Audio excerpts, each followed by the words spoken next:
अवधूत चिंतन श्री गुरुदेव दत्त श्री स्वामी समर्थ. मी शीतल तुमच्या सगळ्यांचं चॅनलमध्ये स्वागत करते. नॅचरल सुरुवात करते.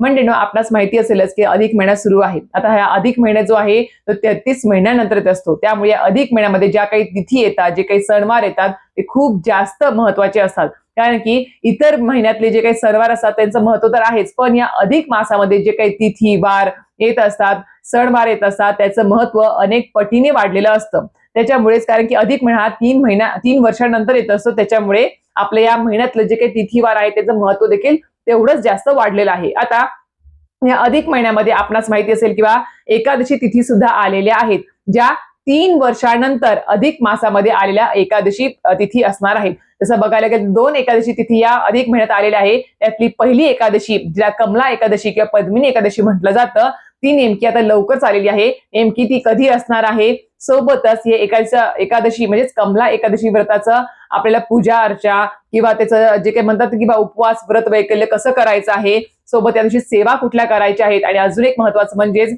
या दिवशी आपल्याला कुठली चूक करायची नाही आहे, याबद्दल तुम्हाला संपूर्ण माहिती आजचे व्हिडिओ देणार आहे. नक्कीच व्हिडिओ पूर्ण बघा, स्किप न करता बघा, जेणेकरून तुम्हाला संपूर्ण माहिती व्यवस्थित कळेल. तर मंडळीनो, आपण सांगितल्याप्रमाणे अधिक महिन्यातली ही कमला एकादशी 3 वर्षानंतर येत असते. त्यामुळे या कमला एकादशीचं, पद्मिनी एकादशीचं जे काही महत्व आहे ते अनेक पटीने वाढलेलं आहे. त्यातल्या त्यात बघायला गेलं, आता हा जो अधिक मास आहे किंवा अधिक महिना जो आहे तो पुरुषोत्तम मास म्हणून पण ओळखला जातो. म्हणजेच श्रीहरी विष्णूंना हा महिना समर्पित असतो. आता आपण इतर दिवशी, आपण अधिक महिन्यातल्या प्रत्येक दिवशी श्रीहरी विष्णूंच्या, बाळकृष्णांच्या किंवा इतर देवी देवतांच्या, इष्ट देवतांच्या, गुरूंच्या, पितरांच्या सर्व काही सेवा करतो आहे. आता आपण असे खूप जण पण आहे ज्यांनी संकल्पयुक्त श्रीहरी विष्णूंच्या सेवांना सुरुवात केलेली आहे. पण मी एक सांगेल की त्यातल्या त्यात ज्यांना कोणाला या अधिक महिन्यामध्ये रोज कुठल्याच श्रीहरी विष्णूंची सेवा करणं शक्य होत नसेल, त्यांनी आवर्जून मी सांगेल ही अधिक महिन्यात ही शुक्ल पक्षातील जी काही कमला एकादशी तिथी आलेली आहे किंवा पद्मिनी एकादशी तिथी आलेली आहे, याचं व्रत करा, उपवास करा आणि या दिवशी नक्कीच सेवा करा, दान धर्म करा. खरंच सांगते, अनेक पटीने, 100 ने 1000 पटीने जास्त तुम्हाला पुण्य प्राप्त होणार आहे. कारण की ही अधिक महिन्यातली तिथी आहे, अधिक महिन्यातली एकादशी तिथी आहे. जसं बघायला गेलं तर वर्षभरामध्ये आपल्या 24 एकादशी असतात, पण अधिक महिना आल्यामुळे आपल्या 2 एकादशी एक्स्ट्रा वाढलेल्या आहेत. त्याच्यामुळे सांगते की त्याच्यामध्ये आपली वाढ झाली आहे. आता प्रत्येकाला वर्षभरातल्या सर्व एकादशीचं व्रत करणं शक्य होत नाही. कोणी आषाढी एकादशीचं करतं, फक्त एकच व्रत उपवास करतं, किंवा कार्तिकी एकादशीचं करतं. पण मी अजून एक सांगेल, या 2 एकादशी जर महत्वाच्या आहेतच, आषाढी आणि कार्तिकी, पण अधिक महिन्यातली ही एकादशी तिथी खूप महत्वाची आहे. नक्कीच सांगते की या दिवशी आवर्जून पूजा अर्चा, व्रत, उपवास, सेवा नक्कीच करा, दान धर्म नक्कीच करा. ही तिथी दवडू देऊ नका किंवा व्यर्थ जाऊ देऊ नका. जसं बघायला 2 तिथी आहे, तर ज्यांना कोणाला या एकादशी तिथीला मासिक धर्म काही सुतक विटाळ असेल, त्यांनी खरंच नाराज होऊ नका. अजून पुढच्या महिन्यामध्ये जून मध्ये अजून एक एकादशी तिथी येणार आहे अधिक महिन्यातली, त्यावेळेस नक्कीच तुम्ही सेवा पूजा अर्चा मनोभावे श्रद्धेने करू शकता. आता अधिक महिन्यातली ही जी काही एकादशी तिथी आहे ती विष्णूंना समर्पित असते, माता लक्ष्मीला समर्पित असते. त्यामुळे याचं महत्व अजून जास्त वाढलेलं असतं. असं म्हटलं जातं की ज्या वेळेस आपण अधिक महिन्यातली एकादशी तिथीचं व्रत करतो, उपवास करतो किंवा इतर एकादशीचं व्रत उपवास करतो, त्यावेळेस आपल्याला वैकुंठ प्राप्ती होत असते. आपले सर्व भौतिक जे काही दुःख आहे ते सर्व दूर होत असतात. आपल्या आयुष्यामध्ये सुख समृद्धी नांदते. हे सर्व काही सांगितलेलं आहे. सोबतच आपले जे काही अनेक जन्माचे जे काही पाप आहेत ते सुद्धा नष्ट होतात. अजून एक महत्वाचं म्हणजेच काय, फळप्राप्ती, ती म्हणजेच पितृदोष सुद्धा आपला दूर होतो. एवढं जास्त महत्वाचं हे एकादशी व्रत मानलं आहे. सर्व व्रतांमध्ये एकादशी व्रत हे श्रेष्ठ व्रत मानलेलं आहे. त्यातल्या त्यात अजून एक दुर्लभ किंवा दुग्ध शर्करा योग म्हणायला हरकत नाही की हा अधिक महिन्यामध्ये एकादशी तिथी आली आहे. त्यामुळे ही तिथी आपल्याला व्यर्थ जाऊ द्यायची नाही आहे.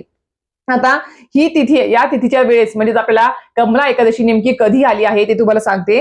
तर येत्या 27 मेला, परवा बुधवारी कमला एकादशी, जिला पद्मिनी एकादशी म्हटलं जातं, ही तिथी आलेली आहे. आता 27 तारखेला दिवसभर ही कमला एकादशी तिथी असणार आहे. म्हणजेच आपल्याला या दिवशी उपवास, पूजा अर्चा, सेवा सर्व काही करायचं आहे. आता ज्यांना कोणाला एकादशीचा उपवास असतो किंवा जे कोणी या 27 तारखेला एकादशीचं व्रत उपवास करणार आहेत, त्यांनी मी सांगेल की त्यांना जे काही पारणं, आता एकादशीचं व्रत हे असं असतं की या दिवशी आपण दिवसभर काही खात नाही, फक्त फराळाचं वगैरे सोडलं तर. आता याचा उपवास जो असतो तो दुसऱ्या दिवशी आपल्याला सोडायचा असतो. आता पारणं त्याला म्हणतात. उपवास सोडण्याला काय म्हणतात, एकादशीचं व्रत सोडताना त्याला पारणं म्हणतात. तर ते पारणं नेमकं कधी असणार आहे, कोणत्या वेळेत असणार आहे ते तुम्हाला सांगते. तर एकादशी, कमला एकादशी, एकादशीचं पारणं ची वेळ आहे ती म्हणजेच 28 तारखेला, गुरुवारी 28 तारखेला सकाळी तुम्ही 7 7:54 तुम्ही पारणं करू शकता. सकाळी 5:25 पासून 28 तारखेला 5:25 पासून ते 6:54 पर्यंत तुम्ही पारणाची वेळ आहे.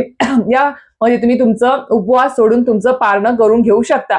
कारण की 7:56 नंतर म्हणजे आपली द्वादशी तिथी संपून जात असते आपली 7:56 सकाळी. त्यामुळे आपल्याला द्वादशी सुरू झाली, द्वादशी तिथीलाच आपल्याला त्याचं पारणं करायचं असतं सुरू झाली की. म्हणून सांगते की ज्यांना कोणाला याचं व्रत असेल, उपवास असेल, त्यांनी दुसऱ्या दिवशी 28 तारखेला पारणाच्या काळामध्येच आपला हा उपवास सोडायचा असतो. आणि आपल्याला जो काही 26 तारखेचं जे काही आपलं 27 तारखेचं जे काही आपलं एकादशीचं व्रत आहे, ते सर्व काही आधी आपल्याला 28 तारखेला सकाळी सकाळी उठून लवकर शुचिर्भूत होऊन आपल्याला भगवान विष्णूंना ते व्रत, उपवास, पूजा अर्चा सर्व काही आपल्याला त्यांना समर्पित करायचं असतं आणि मग उपवास सोडायचा असतो. तर ह्या गोष्टी तुमच्या क्लिअर झाल्या आहेत सुरुवातीला. आता येऊयात मेन मुद्द्यावरती की आता कमला एकादशी किंवा पद्मिनी एकादशी ज्याला म्हटलं जातं, ही खूप महत्वाची आहे. खरं सांगते भगवान विष्णूंनाही प्रिय आहे आणि हा आता सध्या विष्णू मास चालू आहे, पुरुषोत्तम मास चालू आहे. त्यामुळे या दिवशी आवर्जून सकाळी सकाळी लवकर उठावं, 27 तारखेला लवकर शुचिर्भूत व्हावं. मी अजून एक सांगेल की बा एकादशीचं ज्यांना व्रत करायचं आहे त्यांनी दशमी तिथीला रात्रीपासूनच एकादशीचं व्रत पाळायला सुरुवात करायची असते. असे काही सांगितलेलं आहे आपल्या शास्त्रामध्ये की जर तुम्हाला एकादशीचं व्रत करायचं असेल तर ते आदल्या दिवशी दशमी तिथीच्या रात्रीपासूनच तुम्हाला ते व्रत पालन करायला सुरुवात करावी लागते. असा तो नियम आहे. तर आणि मग तुम्ही एकादशीला दिवसभर तो उपवास करायचा आणि दुसऱ्या दिवशी पारणं करून उपवास सोडायचा असतो. हा असा एकादशीचा नियम असतो. आता 27 तारखेला आपल्याला लवकर उठायचं आहे, शुचिर्भूत व्हायचं आहे, सोबत आपलं घर वगैरे सगळं स्वच्छ करून घ्यायचं आहे. आणि एकादशी तिथी आहे तर नक्कीच या दिवशी आपल्या प्रवेशद्वार आपला स्वच्छ करायचं आहे, सोबत आपलं उंबऱ्याचं पूजन देखील करायचं आहे, हळदीचं लेपन करायचं आहे, पूजन करायचं आहे, रांगोळी वगैरे काढून घ्यायची आहे. सोबत आपल्याला बघायला गेलं तर या दिवशी लवकर उठून बघायला गेलं तर आपली देवपूजा करताना आपण आता ठीक आहे रोज कोणाला वेळ एवढा नसतो, पण नक्कीच एकादशी तिथी आहे, कमला एकादशी आहे, या दिवशी देवपूजा करताना जर तुम्हाला वेगळी पूजा मांडणी करून श्री विष्णूंचा फोटो किंवा बाळकृष्णाची मूर्ती वेगळी स्थापित करायची असेल तुम्ही ते करू शकता. तर नसेल तुम्ही देवघरात जरी केली याची पूजा अर्चा या दिवशी तरी सुद्धा चालणार आहे. तर देवपूजा करताना आवर्जून या दिवशी बाळकृष्णाच्या मूर्तीवर, आता कोणाच्या देवघरामध्ये जर श्री विष्णूंची मूर्ती असेल तर तुम्ही त्याच्यावर अभिषेक करू शकता. नसेल तर बाळकृष्णाची मूर्ती घ्यायची तांबणामध्ये, त्याच्यावर आपल्याला अभिषेक करायचा आहे पंचामृताने अभिषेक करा किंवा साध्या प्यायच्या पाण्याने अभिषेक करा, पण नक्कीच या दिवशी करायला विसरू नका. त्यातल्या त्यात अजून एक सांगेल की जर तुमच्याकडे दक्षिणावर्ती शंख असेल तर त्या शंखामध्ये पाणी घेऊन बाळकृष्णाच्या मूर्तीवर अभिषेक करायला विसरू नका किंवा श्री हरी विष्णूंच्या मूर्तीवर अभिषेक करायला विसरू नका. अभिषेक करताना ओम नमो भगवते वासुदेवाय पठण करत तुम्हाला अभिषेक करायचा आहे. आणि अजून एक गोष्ट म्हणजे या दिवशी 1 वेळेस किंवा 16 वेळेस पुरुष सूक्तमचं पठण करून अभिषेक करायला विसरू नका. खूप महत्वाचं आहे म्हणून सांगते आहे. रोज शक्य नसेल अधिक मासामध्ये तर एकादशीला तरी तुम्ही नक्कीच बाळकृष्णाच्या मूर्तीवर ओम नमो भगवते वासुदेवाय पुरुषोत्तमाय म्हणून अभिषेक करावा. सोबतच तुम्हाला पुरुष सूक्तम 1 वेळेस किंवा 16 वेळेस पठण करून अभिषेक करायचा आहे. आपल्या नित्यसेवेच्या पोथीमध्ये मराठी आणि संस्कृत दोन्हीमध्ये दिलेलं आहे, तुम्ही चेक करू शकता. ते पठण करून तुम्हाला अभिषेक करायचा आहे. अभिषेक केलेलं तीर्थ फेकून द्यायचं नाही, ते एक आपल्या टॉनिक सारखं काम करतं. तर ते तीर्थ घराला प्रत्येकाने प्रसाद म्हणून आपल्याला ते घ्यायचं आहे. ते केल्यानंतर आपल्या बाळकृष्णाच्या मूर्तीला स्वच्छ करायचं आहे. श्री विष्णूंची मूर्ती असेल त्यांना स्वच्छ करायचं आहे, पूर्ण स्वच्छ करून देवघरात स्थापित करायचं आहे किंवा तुम्ही जिथे वेगळी पूजा मांडणी करणार आहात तिथे स्थापित करा. सोबत त्यांना जे काही तुम्हाला वस्त्र, अलंकार, अष्टगंध जे काही तुम्हाला अर्पण करायचे सगळं काही अर्पण करा. एखादं तुमच्याकडे जर मोरपंख असेल तर तो मोरपंख त्यांना अर्पण करा. ते केल्यानंतर तुम्हाला या कमला एकादशीच्या दिवशी त्यांना तुम्हाला पिवळी वस्त्र किंवा पिवळी फुलं जर अर्पण केली तर अतिशय उत्तम. सोबत तुळशी पत्र किंवा मंजुळा देखील या दिवशी अर्पण करायला विसरू नका. तर नक्कीच हे तुम्हाला अर्पण करायचं आहे. त्यानंतर येतं ते म्हणजेच काय, या दिवशी भगवान विष्णूंना पंचामृताचा तुम्ही नैवेद्य दाखवू शकता किंवा जे आता हंगामी फळं चालू आहेत त्यापैकी एखादं फळ तुम्ही त्यांना प्रसाद म्हणून तिथे ठेवू शकता. आणि सगळ्यात महत्वाचं अजून एक, तुम्ही जे काही आता व्रत करणार आहात या दिवशी, तुम्ही समजा एकादशीचं, तर या दिवशी तुम्ही जे काही खाणार आहात फराळामध्ये ते जर तुम्ही दाखवलं तिथे नैवेद्यामध्ये तरी सुद्धा चालणार आहे. ते केल्यानंतर तुम्हाला आरती वगैरे करून घ्यायची आहे बाळकृष्णाची. तर अधिक मासातली ही कमला एकादशी आहे, त्याच्यामुळे आपल्याला या दिवशी खरंच सेवा करताना खूप जास्त आपल्याला भर सेवेबरोबर पण द्यायचा आहे. तो म्हणजेच काय, तर या दिवशी 1 माळ तुळशीच्या माळेवर आपल्याला ओम नमो भगवते वासुदेवाय हा मंत्र जप 108 वेळेस करायचा आहे. म्हणजेच 1 माळ तरी करा किंवा जास्तीत जास्त करा, अतिशय उत्तम. आणि सोबत तुम्हाला या दिवशी विष्णू सहस्रनाम स्तोत्राचं पठण करायचं आहे, व्यंकटेश स्तोत्रमचं पठण करायचं आहे, गीतेची 18 नावं असेल, भगवद्गीतेचा 15वा अध्याय असेल, हे सर्व काही वाचन करायचं आहे. आणि अजून जमलंच तर तुम्हाला खरंच सांगते असं आपल्या परमपूज्य गुरुमाऊलींनी सांगितलेलं आहे की बा जो कोणी एकादशीला संक्षिप्त भागवताचं पारायण करेल, एक पारायण पूर्ण करेल बसून एका बैठकीमध्ये, त्याचे सगळे पितृदोष, प्रखर पितृदोष सुद्धा नाहीसे होतील सांगितलं आहे. पितरांचा भरभरून आशीर्वाद देखील तुम्हाला प्राप्त होईल. म्हणून सांगते, तुम्हाला रोज जर शक्य नसेल कुठल्या सेवा केल्या तर एकादशीच्या दिवशी या सेवा आवर्जून करा. खूप प्रभावी आहे आणि या सर्व सेवांचं फळ तुम्हाला 100 नाही 1000 पटीने जास्त तुम्हाला मिळणार आहे. म्हणून सांगते आहे, सर्व मनोकामना तुमच्या पूर्ण होऊ शकतात. विष्णूंचा भरभरून आशीर्वाद तुम्हाला मिळू शकतो म्हणून सांगते आहे. आणि अजून एक सांगते मी तुम्हाला की अभिषेक करताना मी तुम्हाला म्हटलं होतं की बा शंखामध्ये पाणी घेऊन त्यांना अभिषेक करा, कारण की शंख जो आहे तो विष्णूंना खूप जास्त प्रिय आहे म्हणून सांगते आहे. आता नाही जर नसेल तर ठीक आहे, तुम्ही पळीने जरी अभिषेक केला तरी सुद्धा चालेल. फक्त मनामध्ये श्रद्धा भावना महत्वाची असते, भक्ती महत्वाची असते आणि मन पवित्र ठेवून आपण कुठलीही सेवा करा, ती आपली फळास येतच असते. तर ह्या सेवा तुम्हाला करायच्या आहेत. आवर्जून तुम्ही दिवसभरामध्ये सर्व सेवा करा आता सांगितलेल्या. आणि अजून एक महत्वाची गोष्ट आता ती येते, ती म्हणजेच काय, या दिवशी गरजवंताला नक्कीच दान धर्म करा. अधिक मास चालू आहे, आपण दान धर्म तर करतोच आहे, पण त्याच दिवशी म्हणजेच कमला एकादशीच्या दिवशी जर आपण दान धर्म केलं गरजवंतांना तर अतिशय उत्तम, अनेक पटीने तुम्हाला जास्त त्याचं फळ प्राप्त होईल पुण्य ते दान धर्म केल्याचं. अजून एक पिवळी तर तुम्ही समजा पिवळी मिठाई, पिवळी केळं असेल किंवा पिवळं जी काही फळं वगैरे असेल ते जर दान केलं तर अतिशय उत्तम चालेल. पण गरजवंतांना खायच्या गोष्टी असेल, अन्नदान असेल किंवा एखादे कपडे वगैरे जे काही असेल ते जरी दान केलं तरी सुद्धा तुम्हाला चालणार आहे.